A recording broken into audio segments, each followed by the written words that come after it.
Next topic differentiability है।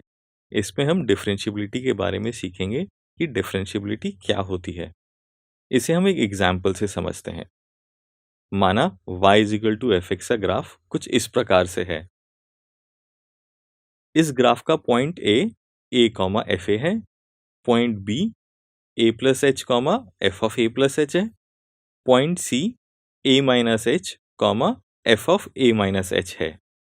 अब यदि सीकेंट सी ए की स्लोप फाइंड करें तो यह f of a minus h minus F A upon a minus h minus a के बराबर होगा, जिसे सिंप्लीफाई करने पर हमें मिलेगा f of a minus h minus F A upon minus H.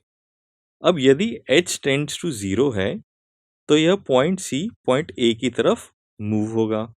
तो इस स्थिति में secant C A point A पर टैंजेंट बन जाएगा।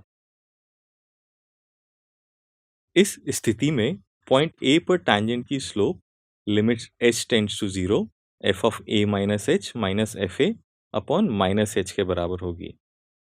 नेक्स्ट सीकेंट ए बी की slope f of A plus H minus F A upon a plus H minus a के बराबर होगी, जिसे सिंप्लीफाई करने पर we get f of A plus H minus f of a upon h. अब यदि h tending toward 0 है तो point B will tend toward point A. तो इस स्थिति में secant B A point A पर टैंजेंट बन जाएगा। इसलिए पॉइंट ए पर टैंजेंट की slope limit h tends to 0 F of A plus H minus F A upon H के बराबर होगी। अब हम यहाँ देखें तो दोनों कंडीशन से प्राप्त पॉइंट ए पर टैंजेंट की स्लोप बराबर होनी चाहिए। That means limit h tends to 0 f of a minus h minus fa upon minus h should be equal to limit h tends to 0 f of a plus h minus fa upon h। यही function fx के point a पर differentiable होने की condition है। इसे left hand derivative और LHD कहते हैं तथा इसे राइट हैंड डेरिवेटिव और RHD कहते हैं। फंक्शन के किसी पॉइंट पर डिफरेंशिएबल होने के लिए लेफ्ट हैंड डेरिवेटिव और right hand derivative equal and finite होने चाहिए। एक फंक्शन fx के open interval a to b में डिफरेंशिएबल होने का अर्थ है कि function fx for every x belonging to a, b में डिफरेंशिएबल है।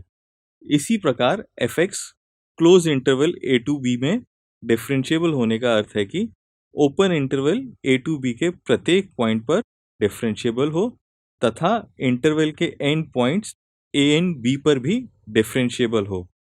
इसका मतलब है पॉइंट A पर राइट हैंड डेरिवेटिव और पॉइंट B पर left hand derivative finitely exist करते हो।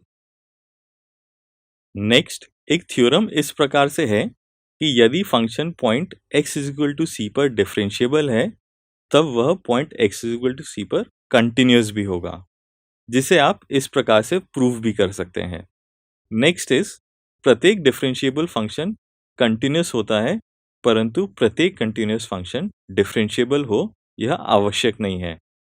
फॉर एग्जाम्पल हम जानते हैं कि function defined by F X is equal to modulus X एक कंटिन्यूअस फंक्शन है, जिसे आप ग्राफ से भी समझ सकते हैं। अब यदि point x is equal to 0 पर फंक्शन की डिफरेंशिएबिलिटी को चेक करें तो उसके लिए हमें x इज इक्वल टू 0 पर left hand derivative and right hand derivative find करना होगा। जब हम x इक्वल टू 0 पर लेफ्ट हैंड डेरिवेटिव कैलकुलेट करेंगे तो वह हमें -1 के इक्वल प्राप्त होगा। सेम वे पर x इक्वल टू 0 पर जब हम राइट हैंड डेरिवेटिव फाइंड करेंगे तो वह हमें 1 के इक्वल प्राप्त होगा। हम यह देख सकते हैं कि यहाँ left hand derivative and right hand derivative equal नहीं है, अतः x इक्वल टू 0 पर फंक्शन f डिफरेंशिएबल नहीं है, so f is not a differentiable function. Function is continuous but not differentiable. इसलिए हम कह सकते हैं कि यदि दिया गया फंक्शन किसी पॉइंट पर कंटिन्यूअस नहीं है तो वह उस पॉइंट पर डिफरेंशिएबल भी नहीं होगा। जो अभी हमने पढ़ा उसके लिए ये पॉइंट्स आप याद रखिएगा, क्वेश्चन सॉल्व करने में बहुत हेल्प करेंगे।